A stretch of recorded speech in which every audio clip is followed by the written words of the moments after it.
আমি নরমালি এইভাবে ইন্ট্রো করি না, কিন্তু আমি এখন ঝুলছি একটা গুহার 100 ফুট নিচে, যেটা মাটির নিচে 5 কিলোমিটার জুড়ে বিস্তৃত আছে। আর আমরা এটা পছন্দ করি বা না করি, যখনই আমি আর আমার বন্ধুরা মাটি টাচ করলাম, আমরা অফিসিয়ালি এখানে আগামী 7টা দিন কাটাতে চলেছি।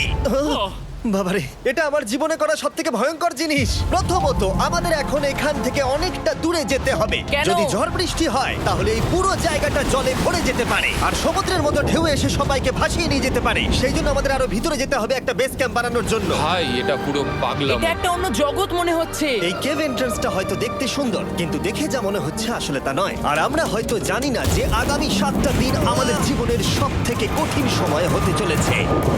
সব থেকে বাজে ডিসিশন। ঠিক আছে, আর কিছুক্ষণের মধ্যেই অন্ধকার হতে চলেছে। ক্যাম্প না করলে আমরা বিপদে পড়বো। আমরা কোথায় যাচ্ছি সেটা কি বলবে? আমাদের ক্যাম্প সেটআপের জন্য একটা ফ্ল্যাট গ্রাউন্ড খুঁজতেই হবে। কেভের ভেতরে ঢোকার পরে আমরা এমন একটা জায়গা খুঁজে পেলাম যেটা অনেকটা উঁচুতে থাকায় আমরা জল থেকে সুরক্ষিত থাকতে পারবো। তার মানে এটা ক্যাম্পের জন্য পারফেক্ট। পারফেক্টটা একটু বেশি হয়ে গেল। মোটামুটি বলা যেতে পারে। ঠিক আছে, ক্যাম্পের জন্য মোটামুটি। প্রথম দিনের বাকিটা আমরা কাটিয়ে দিলাম আমাদের জিনিসপত্র আনতে। প্রত্যেকটা ব্যাগের ওজন প্রায় 80 পাউন্ড। আর যেমনটা তোমরা ফুটেজে দেখছো, আমরা এটা করতে 4 ঘন্টা লাগিয়ে দিলাম। এখান থেকে যাওয়া খুব কঠিন।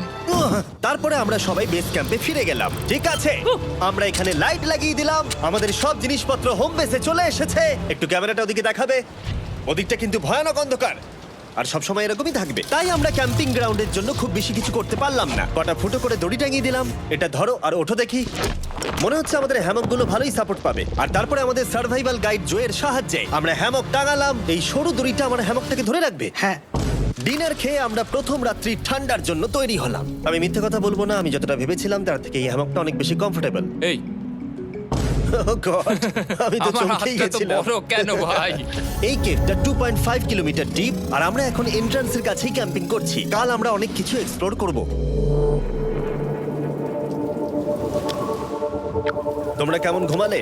ভয়ঙ্কর। ঘুমই হয়নি। এটা সত্যিই একটা অস্বস্তিকর পরিবেশ। কেবের উপর থেকে অনবরত আমাদের উপরে জল পড়েই যাচ্ছিল, তাই উপরে একটা প্লাস্টিক চাপালাম, কিন্তু তাও আমাদের হ্যামকের উপরে জল পড়েই যাচ্ছিল। একটা আইডিয়া আছে, চলো শেল্টারগুলোকে ভালোভাবে তৈরি করি। আমার মনে হয় এই প্লাস্টিকগুলোকে জুড়ে দিলে আর জল পড়বে না। বাহ, তুমি তো জিনিয়াস। আমি শুধু একজন ইউটিউবারই নয়, ঠিক আছে? আমার হ্যামকটা এটার উপরে ঝুলছিল। মানে দেখো, আমি আরেকটু হলে হ্যামক থেকে নেমে পড়ে যেতাম। আর আমরা সেই সময় এটা বুঝতেই পারিনি যে এই গর্তটা প্রায় 40 ফুট গভীর। তাই যখন আমি আর শন প্লাস্টিকগুলোকে জুড়ছিলাম, তখন ম্যাক আর কার্ল এই গর্তটা কতটা ভয়ঙ্কর সেটা দেখতে গেল। আমার হ্যামকটা দেখতে পাচ্ছো? ওখানে আমি ঘুমোচ্ছিলাম। এদিকটা দেখো। আর যেহেতু এই কেভে সব একই রকম দেখতে, তাই আমাদেরকে ফলো করা অনেকটাই কঠিন ছিল। এই ম্যাপে তোমরা আমাদের হোম বেস দেখতে পারবে, আর দেখতে পারবে ওরা ওখান থেকে কত দূরে হ্যাঁ, যাচ্ছে। এটা তো খুবই ভয়ঙ্কর। ভাই এটা পাগলামো। আর যখন ছেলেরা র্যান্ডমলি এক্সপ্লোর করছিল, তখন আমি আর শন ক্যাম্পে কাজ করছিলাম। এই স্লিপিং ব্যাগটা এখানে কেন পড়ে? কারণ এটার থেকে পিয়ের গন্ধ বেরোচ্ছে। ইয়া, এটার থেকে শেখা উচিত স্লিপিং ব্যাগ ভাড়া নিতে নেই। আমরা স্লিপিং ব্যাগ কেন ভাড়া আমি- নিয়েছি? কেন আমি আমরা জানি না। স্লিপিং ব্যাগগুলো কিনে আনতে পারলাম না? আর তারপরে আমরা এই দুটো প্লাস্টিককে জিপ টাই দিয়ে জুড়ে দিলাম। কিছু মনে করো না, এই দড়িটার উপরে আমার জীবন বাজি আছে। আর তখন ওইদিকে ম্যাক আর কার্ল তখন ওই গর্তের মধ্যে। ও মাই গড, ম্যাক! আর শেষ পর্যন্ত ওরা একদম নিচে পৌঁছে গেল। এই! আমি তো ভাবলাম সবাই ক্যাম্প নিয়ে কাজ করবে। আমরা শুধু দেখাচ্ছিলাম জায়গাটা কতটা ভয়ঙ্কর। না পড়লেই হবে, তোমাদের স্কিল নেই। আচ্ছা ঠিক আছে। আর যদিও ওদের এবার ফিরে আসা উচিত ছিল, কিন্তু কাল আর ম্যাক এটা কতটা গভীর সেটা দেখানোর চেষ্টা করলো। ভাই এটা দেখতে দারুণ লাগছে। তুমি কি নদীটাকে পার করতে পারবে? কিন্তু ওরা এটা জানে না যে এই রিভারটা এই কেভের গোটাটাই জুড়ে আছে। তার মানে এর মধ্যেও আমাদের কিছুটা সময় কাটাতে হতেই পারে। ওই তো ওরা এসে গেছে। এসো। তোমরা রান্না করে রেখেছো তো? হ্যাঁ, রান্না করেছি। ঠিক বলেছ। একটা নতুন বাড়ি, ঠিক বলেছি তো? একদম। এখন আমাদের একটা ছাদ আছে। আর এটা তো দারুণ। জিমি রান্না বেশ ভালোই আর করেছে। আমরা আমাদের ফায়ার পিটটাকে এই সুন্দর জায়গাটাতে নিয়ে এসেছি। জায়গাটা কেমন? বেশ গরম। আরামদায়ক। এই পাথরগুলো গরমটাকে ধরে রাখবে এবং ওপর থেকে যে পি পড়ছে সেগুলোকে আটকে দেবে। ওটা পি নয়। তাহলে ওটাকে কি বলবো? যদি জানি না, হয়তো বৃষ্টির জল হবে বা না, এটা বৃষ্টি নয়, না, পাথর মানে ইয়ে তুমি- করছে। এই একটু উপরে দেখাও। তুমি মেঘ দেখতে পাচ্ছো? পাথর দেখা যাচ্ছে। এটা বৃষ্টি নয়, রক পি। Rock P. ঠিক আছে, রক পি। ঠিক আছে, এটা রক পি। আর একটা শুকনো রাত ঘুমিয়ে কাটাবার পরে আমরা ঠিক করলাম জো আমাদের সার্ভাইভাল এক্সপার্ট, তাকে নিয়ে আমরা কেভের শেষ প্রান্ত অব্দি যাব। Cave, cave! Cave, cave! Cave, cave. Cave! দেখা যাক আমরা কেভের কতটা গভীরে যেতে পারি। তোমরা কিন্তু মনে রাখবে আমরা সবেমাত্র কেভের এন্ট্রান্সের দিকেই আছি, আর আমাদের ইচ্ছা এই কেভের শেষ প্রান্ত অব্দি যাওয়া, অবশ্যই না মরে গিয়ে। ও মাই গড, এটা তো খুবই স্টিফ। আরে এটা তো সবে শুরু। আমরা কেভের আরো গভীরে এসেছি। তোমরা সবাই সাবধানে আসবে। এটা খুবই ছোট জায়গা, আমার মনে হয় না এখান থেকে আমি যেতে পারবো। কেভ এক্সপ্লোরের ইন্টারেস্টিং জিনিসটা হলো যা হোক করে আমাদের এই ছোট্ট ফাঁকগুলোর মধ্য দিয়ে এগিয়ে যেতে হবে। ও মাই গড, খুব ছোট জায়গা। আর তারপরেই খুব বড় একটা জায়গা আসবে, সেটা এতটাই বড় যে কিছু না দেখতে পাওয়ার জন্য এটা করতে হলো।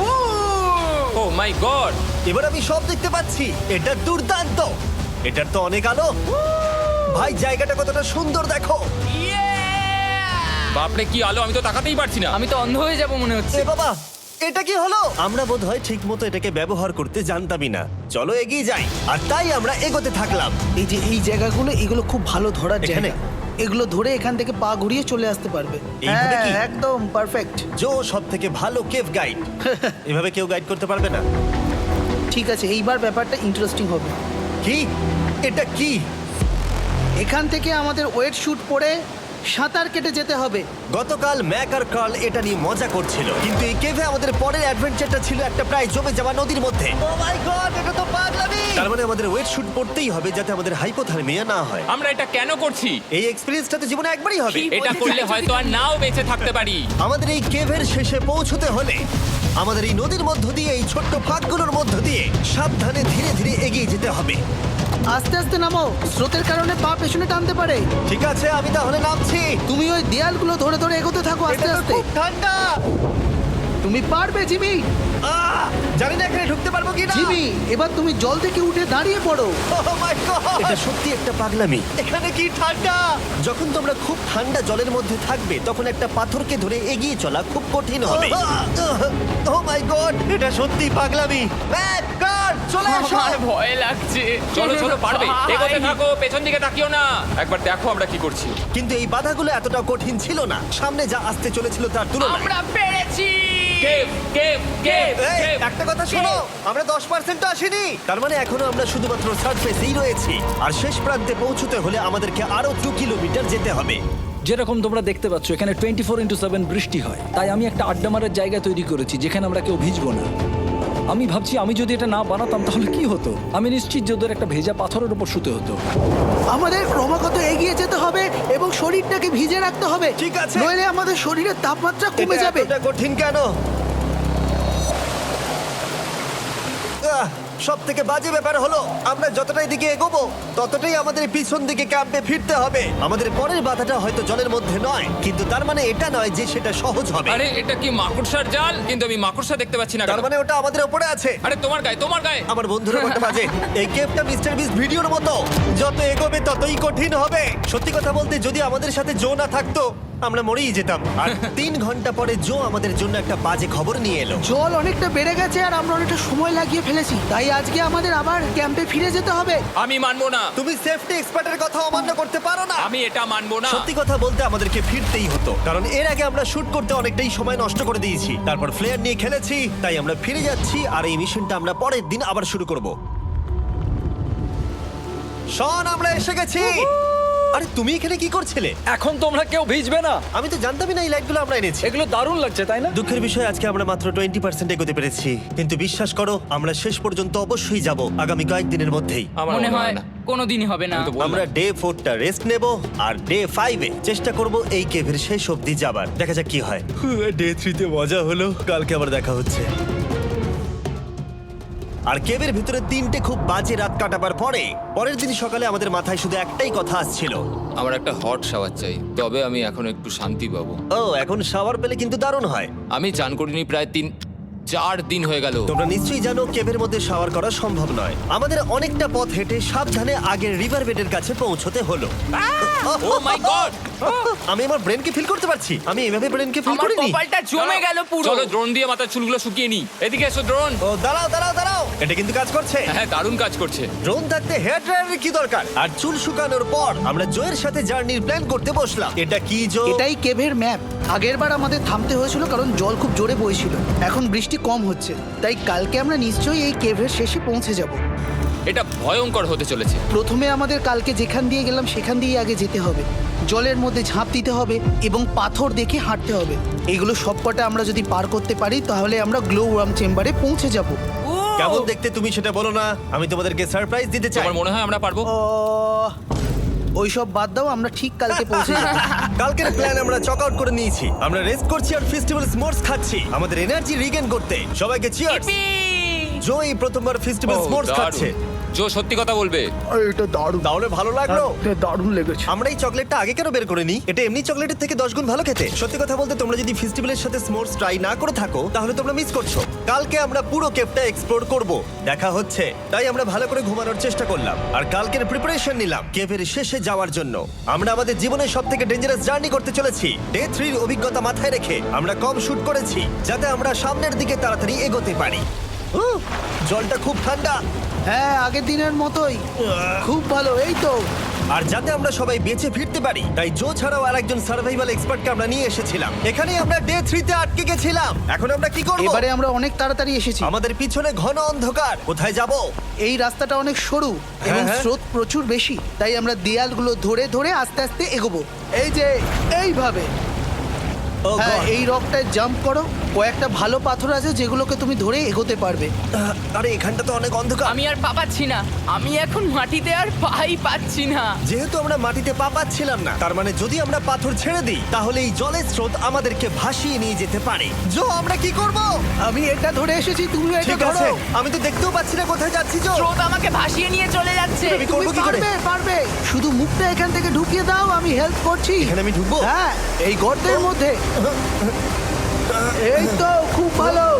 এটা আমার জীবনের সবথেকে বিপজ্জনক অ্যাডভেঞ্চার। আমরা এখন কেভের অনেক গভীরে চলে এসেছি আর এবার আমাদের সামনে প্রথম বড় বাধা। এখানে জলের একটা ঘূর্ণাবর্ত আছে, যদি তুমি এর মধ্যে পড়ে যাও তাহলে তোমাকে একদম নিচে নিয়ে চলে যাবে।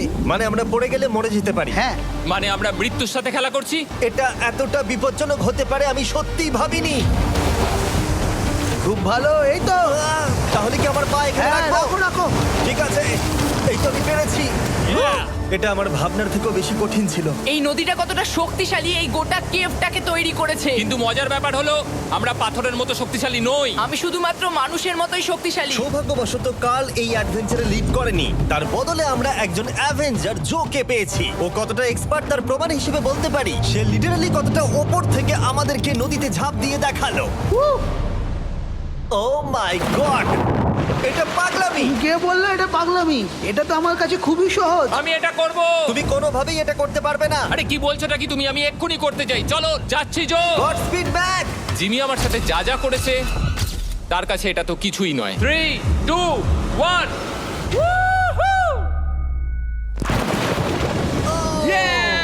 তুমি করবে? না, আমরা না এগুলো শেষ পর্যন্ত যেতে পারবো না। ও মাই গড, আমাদের নিচের দিকে যেতে হবে। আমরা সবসময় স্রোতের উল্টো দিকে কেন যাই? এখন শুধু আমি ভেসে ভেসেই যেতে পারবো, আর কিছু না। এই জলের তলায় অনেক ধারালো পাথর আছে, তোমরা সেগুলোকে দেখতে পাবে না, তাই সাবধানে পা ফেলবে। ও মাই গড, আবার এটা গভীর আরে হচ্ছে। আমার পা তো কিছুর উপরে রাখতে হবে।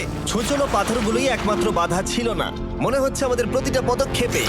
ও ভাই, আমি কিচ্ছু দেখতে পাচ্ছি না। এটা খুব ভয়ঙ্কর। কেভটা আরো অন্ধকার হয়ে আসছিল এবং আরো সরু।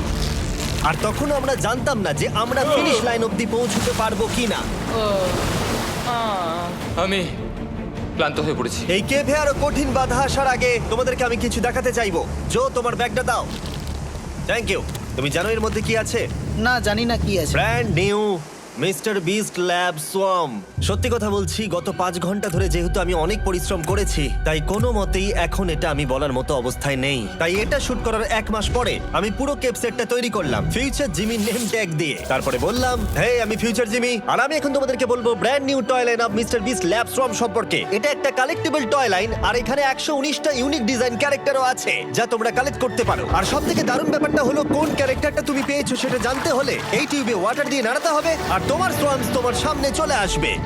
আর আমি এটা ডেমনস্ট্রেট করতে এই বিশাল বড় টিউবটাকে বানিয়েছি। এই টিউবটাকে জল দিয়ে ভরে দাও।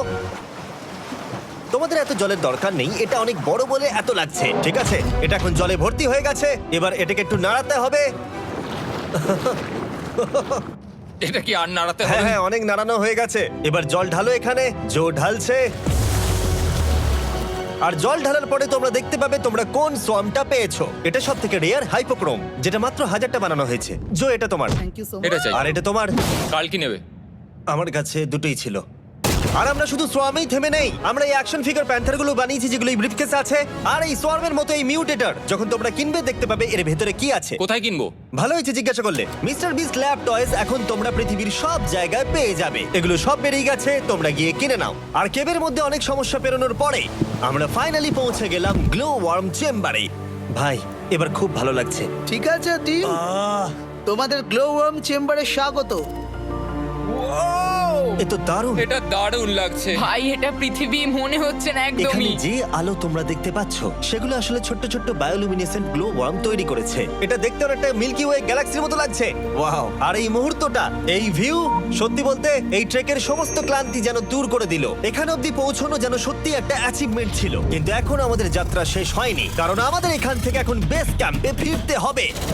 আজকে ডে 6 হতে চলেছে, এখনো ওরা আসেনি আর আমি খুব ক্লান্ত। আমার মনে হয় না আমি ভালো করে ঘুমোতে পারবো, ওদের জন্য খুব চিন্তা হচ্ছে। এই ট্রিপটা অনেকটাই সহজ ছিল কারণ আমরা স্রোতের সাথে ভেসে ভেসে যাচ্ছিলাম। আর যেহেতু তোমরা এই ট্রিপটা দেখেছো তাই আমরা এটাকে স্কিপ করলাম। কিন্তু সত্যি বলতে এই জার্নিটাও অনেকটা বেশি সময় নিল, কারণ আমরা ক্যাম্পে পৌঁছানোর আগেই 6 নম্বর দিন চলে এলো। শন, সবাই ঠিক আছে তো? আমার খুব চিন্তা হচ্ছিল। Happy day 6। ডে 6 খুব ভালো। এনার্জি বাড়াতে আমরা আগুনের উত্তাপ নিলাম এবং ফাইনালি আমরা কিছু খেতে পেলাম। এটা খুবই অ্যাডভেঞ্চারাস ডে ছিল। কালকে দেখা হচ্ছে, মানে আজকেই হয়তো। এটা হয় ডে কোনোদিন 6 হবে না। নাকি আজকে, না আমি জানি না। এত বড় ট্রেক সম্পূর্ণ করার পরে শারীরিকভাবে চূড়ান্ত ক্লান্ত হওয়া সত্ত্বেও জানি না কেন কিন্তু আমি একদমই ঘুমাতে পারছিলাম না।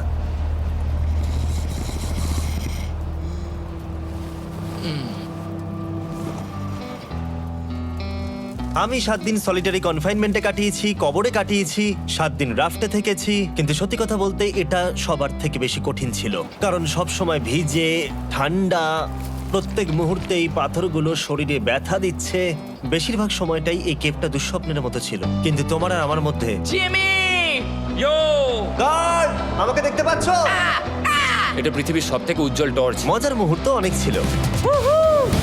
মাটির নিচে 300 ফুট গভীরে অভিযান চালানো থেকে আমাদের সবাই মিলে হ্যামক নিয়ে হাসাহাসি করা সবকিছুই এই অভিযানের অংশ ছিল।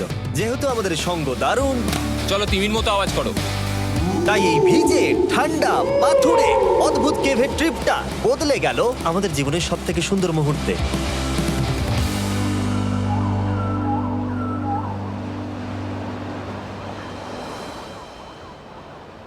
আমরা এখান থেকে যাব না যতক্ষণ না সবকিছু তোলা হচ্ছে। আর আমি সবকিছু বলেছি মানে সবকিছুই।